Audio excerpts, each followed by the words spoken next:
ಶಾಸಕ ಸತೀಶ್ ಸೈಲ್ ಮನೆ ಮೇಲಿನ ಇಡಿ ದಾಳಿಗೆ ಸಚಿವ ಮಂಕಾಳು ವೈದ್ಯ ಆಕ್ರೋಶ ಹೊರಹಾಕಿದ್ದಾರೆ. ಇಡಿಗೆ ಕಾಂಗ್ರೆಸ್ ಶಾಸಕರು ಸಂಸದರನ್ನ ಟಾರ್ಗೆಟ್ ಮಾಡೋದು ಬಹಳ ಸಹಜ. ಬಿಜೆಪಿಗೆ ಹೋದ್ರೆ ವಾಷಿಂಗ್ ಮಷಿನ್ ರೀತಿ ಕ್ಲೀನ್ ಆಗ್ತಾರೆ. ಕಾಂಗ್ರೆಸ್ ನಾಯಕರನ್ನ ಸೆಳೆಯಲು ಬಿಜೆಪಿಯವರು ಇಡಿ ಬಳಕೆ ಮಾಡುತ್ತಿದ್ದಾರೆ. Satish Sail mobile switch off ಮಾಡಿ ಎಲ್ಲೂ ಹೋಗಿಲ್ಲ.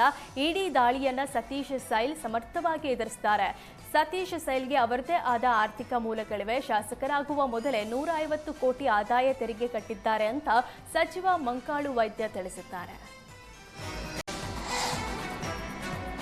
ದರ್ಶನ್ ಅಭಿಮಾನಿಗಳ ಅತಿರೇಕಕ್ಕೆ ಬಿಜೆಪಿ ಶಾಸಕ ಮಹೇಶ್ ಟೆಂಗಿನಕಾಯಿ ವಾಗ್ದಾಳಿ ನಡೆಸಿದ್ದಾರೆ. ಸುಪ್ರೀಂ ಕೋರ್ಟ್ ದರ್ಶನ್ ಜಾಮೀನು ರದ್ದುಗೊಳಿಸಿದೆ.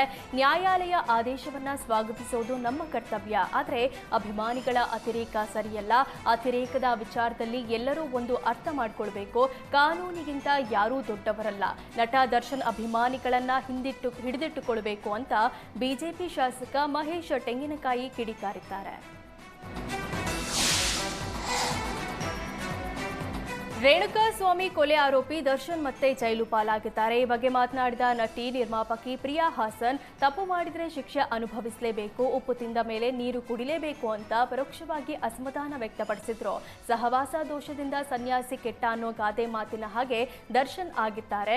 ದರ್ಶನ್ ಒಳ್ಳೆ ವ್ಯಕ್ತಿಯಾಗಿ ಹೊರಗೆ ಬರಲಿ. ದರ್ಶನ್ ಅಭಿಮಾನಿಗಳು ಸಹ ಇದನ್ನ ಅರ್ಥ ಮಾಡಿಕೊಳ್ಬೇಕು. ದರ್ಶನ್ ಅವರನ್ನ ಪ್ರೀತಿ ಮಾಡಿ, ಆದ್ರೆ ಅವರು ಮಾಡಿದ ತಪ್ಪುಗಳಿಗೆ ಪ್ರೋತ್ಸಾಹ ಕೊಡಬೇಡಿ. ದರ್ಶನ್ ಫ್ಯಾನ್ಸ್ಗಳೇ ಹೆಣ್ಣು ಮಕ್ಕಳಿಗೆ ಕೆಟ್ಟ ಮೆಸೇಜ್ ಮಾಡ್ತಾರೆ. ದರ್ಶನ್ ಪ್ರಕರಣ ಅವರ ಅಭಿಮಾನಿಗಳಿಗೆ ಪಾಠ. ನೀವು ನಿಮ್ಮ ಮನೆಗೆ ಹೀರೋ ಆಗಿ ಸಾಕು ಅಂತ ನಟಿ ನಿರ್ಮಾಪಕಿ ಪ್ರಿಯಾ ಹಾಸನ್ ಹೇಳಿದ್ದಾರೆ.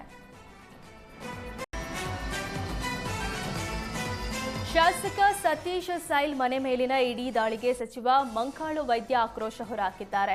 ಇಡಿಗೆ ಕಾಂಗ್ರೆಸ್ ಶಾಸಕರು ಸಂಸದರನ್ನ ಟಾರ್ಗೆಟ್ ಮಾಡೋದು ಬಹಳ ಸಹಜ.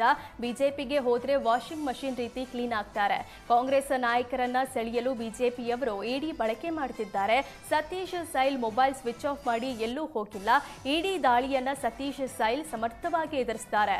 ಸತೀಶ್ ಸೈಲ್ಗೆ ಅವರದೇ ಆದ ಆರ್ಥಿಕ ಮೂಲಗಳಿವೆ. ಶಾಸಕರಾಗುವ ಮೊದಲೇ 150 ಕೋಟಿ ಆದಾಯ ತೆರಿಗೆ ಕಟ್ಟಿದ್ದಾರೆ ಅಂತ ಸಚಿವ ಮಂಕಾಳು ವೈದ್ಯ ತಿಳಿಸಿದ್ದಾರೆ. ದರ್ಶನ್ ಅಭಿಮಾನಿಗಳ ಅತಿರೇಕಕ್ಕೆ ಬಿಜೆಪಿ ಶಾಸಕ ಮಹೇಶ್ ಟೆಂಗಿನಕಾಯಿ ವಾಗ್ದಾಳಿ ನಡೆಸಿದ್ದಾರೆ. ಸುಪ್ರೀಂ ಕೋರ್ಟ್ ದರ್ಶನ್ ಜಾಮೀನು ರದ್ದುಗೊಳಿಸಿದೆ. ನ್ಯಾಯಾಲಯ ಆದೇಶವನ್ನ ಸ್ವಾಗತಿಸುವುದು ನಮ್ಮ ಕರ್ತವ್ಯ. ಆದರೆ ಅಭಿಮಾನಿಗಳ ಅತಿರೇಕ ಸರಿಯಲ್ಲ. ಅತಿರೇಕದ ವಿಚಾರದಲ್ಲಿ ಎಲ್ಲರೂ ಒಂದು ಅರ್ಥ ಮಾಡಿಕೊಳ್ಬೇಕು. ಕಾನೂನಿಗಿಂತ ಯಾರೂ ದೊಡ್ಡವರಲ್ಲ. ನಟ ದರ್ಶನ್ ಅಭಿಮಾನಿಗಳನ್ನ ಹಿಡಿದಿಟ್ಟುಕೊಳ್ಬೇಕು ಅಂತ ಬಿಜೆಪಿ ಶಾಸಕ ಮಹೇಶ್ ಟೆಂಗಿನಕಾಯಿ ಕಿಡಿಕಾರಿದ್ದಾರೆ. ರೇಣುಕಾಸ್ವಾಮಿ ಕೊಲೆ ಆರೋಪಿ ದರ್ಶನ್ ಮತ್ತೆ ಜೈಲು ಪಾಲಾಗಿದ್ದಾರೆ. ಈ ಬಗ್ಗೆ ಮಾತನಾಡಿದ ನಟಿ ನಿರ್ಮಾಪಕಿ ಪ್ರಿಯಾ ಹಾಸನ್, ತಪ್ಪು ಮಾಡಿದ್ರೆ ಶಿಕ್ಷೆ ಅನುಭವಿಸಲೇಬೇಕು, ಉಪ್ಪು ತಿಂದ ಮೇಲೆ ನೀರು ಕುಡಿಲೇಬೇಕು ಅಂತ ಪರೋಕ್ಷವಾಗಿ ಅಸಮಾಧಾನ ವ್ಯಕ್ತಪಡಿಸಿದ್ರು. ಸಹವಾಸ ದೋಷದಿಂದ ಸನ್ಯಾಸಿ ಕೆಟ್ಟ ಅನ್ನೋ ಗಾದೆ ಮಾತಿನ ಹಾಗೆ ದರ್ಶನ್ ಆಗಿದ್ದಾರೆ. ದರ್ಶನ್ ಒಳ್ಳೆ ವ್ಯಕ್ತಿಯಾಗಿ ಹೊರಗೆ ಬರಲಿ. ದರ್ಶನ್ ಅಭಿಮಾನಿಗಳು ಸಹ ಇದನ್ನ ಅರ್ಥ ಮಾಡಿಕೊಳ್ಬೇಕು. ದರ್ಶನ್ ಅವರನ್ನ ಪ್ರೀತಿ ಮಾಡಿ, ಆದ್ರೆ ಅವರು ಮಾಡಿದ ತಪ್ಪುಗಳಿಗೆ ಪ್ರೋತ್ಸಾಹ ಕೊಡಬೇಡಿ. ದರ್ಶನ್ ಫ್ಯಾನ್ಸ್ಗಳೇ ಹೆಣ್ಣು ಮಕ್ಕಳಿಗೆ ಕೆಟ್ಟ ಮೆಸೇಜ್ ಮಾಡ್ತಾರೆ. ದರ್ಶನ್ ಪ್ರಕರಣ ಅವರ ಅಭಿಮಾನಿಗಳಿಗೆ ಪಾಠ. ನೀವು ನಿಮ್ಮ ಮನೆಗೆ ಹೀರೋ ಆಗಿ ಸಾಕು ಅಂತ ನಟಿ ನಿರ್ಮಾಪಕಿ ಪ್ರಿಯಾ ಹಾಸನ್ ಹೇಳಿದ್ದಾರೆ.